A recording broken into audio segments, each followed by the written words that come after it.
Director of the World Bank, joining us here today in Philadelphia to talk about the energy markets. And Matthew, you were surprised by how much WTI and Brent actually declined today.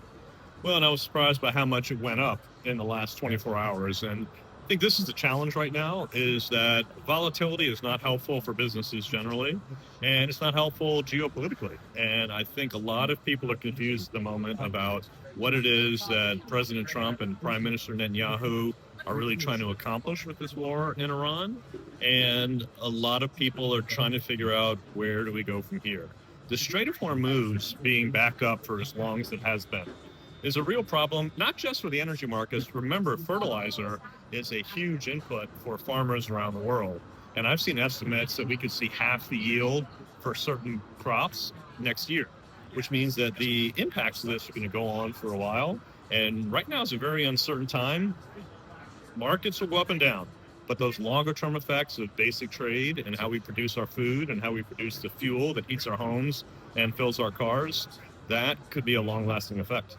So a couple of the second order effects I've heard discussed are, of course, if you see a lot of the Gulf states shut down production, restarting production, even if there were a cessation of hostilities today, could be weeks or months. So the dislocations in energy could persist. And of course, that could feed through to inflation here domestically, but also shipping routes.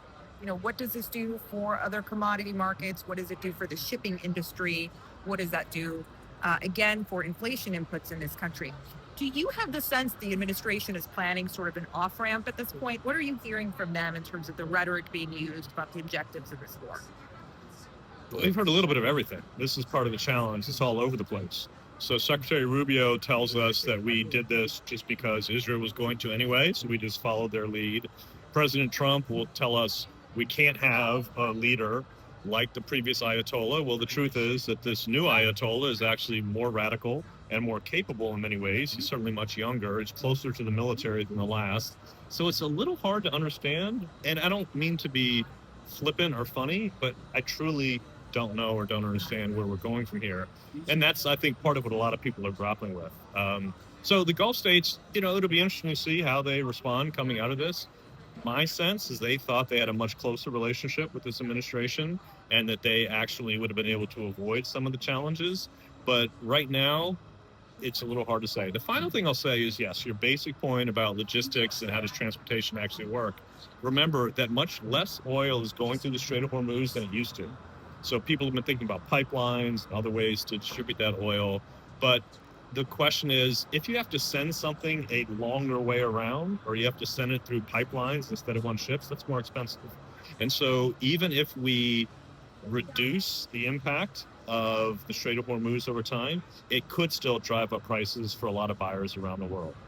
And finally, I wanted to talk about domestic shale, the domestic energy industry, which I think was kind of one way of describing it is sort of a sense of dormancy over the past couple of years because prices were so low. Does this re-energize shale in this country for strategic reasons and just because of where oil is today in terms of pricing?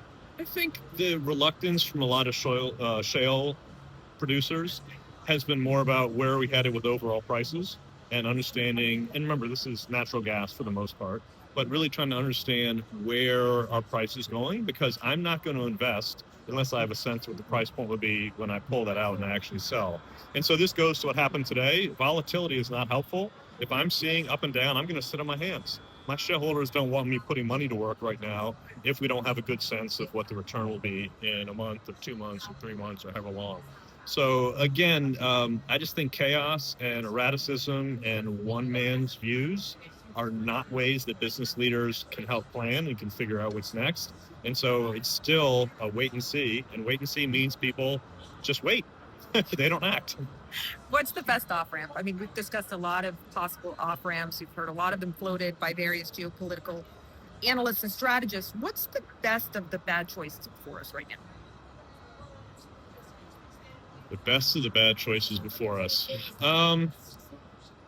Look, I'm going to come back to the drum I keep beating. Our best option, what makes America strong, is all the allies around the world that want to work with us and that want to be hand in hand with us.